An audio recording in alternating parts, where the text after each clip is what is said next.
కేంద్ర బీజేపీ ప్రభుత్వం ప్రవేశపెట్టిన 3.0 బడ్జెట్ను ప్రవేశపెట్టడం జరిగింది.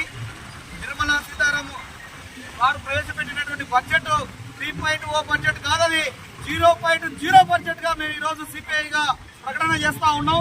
ఎందుకోసం అంటే ఈరోజు తుమ్ముతే ఊడిపోయే ముక్కు మాదిరిగా కేంద్ర ప్రభుత్వం ఎన్డీఏ ప్రభుత్వం అంటే లోక్సభలో మెజార్టీ లేనటువంటి పరిస్థితుల్లో అటు ఆంధ్రప్రదేశ్ కు ఇటు బీహార్ కు ఈరోజు మొత్తం కూడా బడ్జెట్ లో వాటాలు ఎక్కువగా కట్టిపెట్టడం జరిగింది. అంటే వారిని బడ్జెట్ లో పెట్టి వాళ్ళని సమకూర్చుకునే ప్రయత్నం ఈరోజు బీజేపీ ప్రభుత్వం చేస్తా ఉందని చెప్పడానికి ఈ బడ్జెట్ ఒక ఉదాహరణగా భావిస్తా ఉన్నాం. అదేవిధంగా బడ్జెట్ ప్రసంగించినటువంటి సందర్భంలో మంత్రి నిర్మలా సీతారామన్ గారు కనీసం 1:40 నిమిషాల పాటు ప్రసంగం చేస్తే అందులో ఒక్క మాట అయినా కూడా తెలంగాణ గురించి మాట్లాడకపోవడం అత్యంత సిగ్గుచేటైనటువంటి విషయం అనే విషయాన్ని ప్రస్తావిస్తా ఉన్నాం. అదేవిధంగా ఈరోజు బడ్జెట్ కేటాయింపులో తీవ్రమైనటువంటి అన్యాయం జరిగింది. వాటాల్లో ఎక్కడెక్కడ అంటే ఈరోజు విద్య కేటాయించాల్సినటువంటి వాటాల్లో 9,625 కోట్లు తగ్గించడం జరిగింది. ఈరోజు కొఠారి కమిషన్ ప్రకారంగా కేంద్ర బడ్జెట్ లో 6% నిధులు కేటాయించాలి.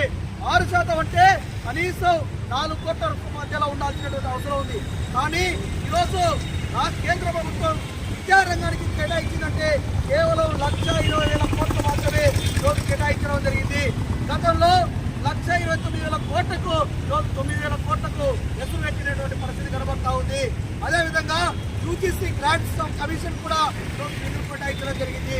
ఈ రకంగా నిధులు కేటాయించడం తగ్గించడం వల్ల ఈ దేశంలో ఉన్నటువంటి చదువుకునేటువంటి యువతరానికి ఏ మార్గం ఏ దిశ ఇస్తామో ఈరోజు బీజేపీ సమాధానం చెప్పాల్సినటువంటి అవసరం ఉందని చెప్పి తెలియజేస్తా ఉన్నాం. అదేవిధంగా తెలంగాణకు రావాల్సినటువంటి వాటా విషయంలో కానీ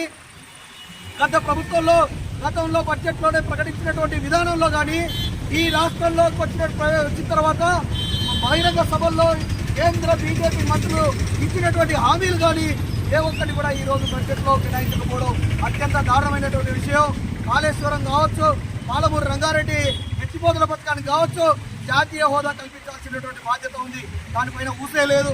అదేవిధంగా బయ్యారం స్టీల్ ప్లాంట్ కి సంబంధించి మీరు స్టీల్ ప్లాంట్ నిర్మాణం చేస్తామని చెప్పేసి దానికి నిధులు కేటాయించలేదు.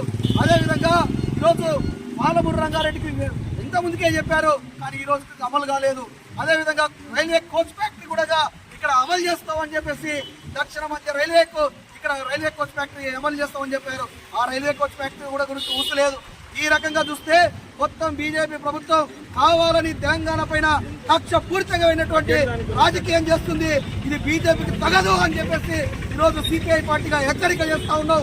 రాబోయే కాలంలో బీజేపీ ప్రభుత్వం ఇదే విధంగా మొండి వైఖరి చేస్తే ఖబర్దార్ ఈరోజు ప్రజాపక్షాన పెద్ద ఎత్తున పోరాటం చేసి నడి వీధిలోకి బీజేపీ యొక్క ఆగడాలను ఎత్తి చూపుతామని చెప్పేసి ఈ సందర్భంగా తెలియజేసుకుంటూ ఇప్పటికైనా ఈ ప్రభుత్వం ఇంటికి దిగివచ్చి కేంద్ర బడ్జెట్ ను వెంటనే సవరణ చేసి తెలంగాణకు జరిగినటువంటి అన్యాయాన్ని గుర్తించి మరి ప్రత్యేకమైనటువంటి వాటాను కేటాయించాలని చెప్పేసి ఈరోజు సిపిఐ పార్టీగా డిమాండ్ చేయడం అనేది జరుగుతూ ఉందని తెలియజేసుకుంటూ ఈ అవకాశం ఇచ్చినటువంటి వ్యక్తులకు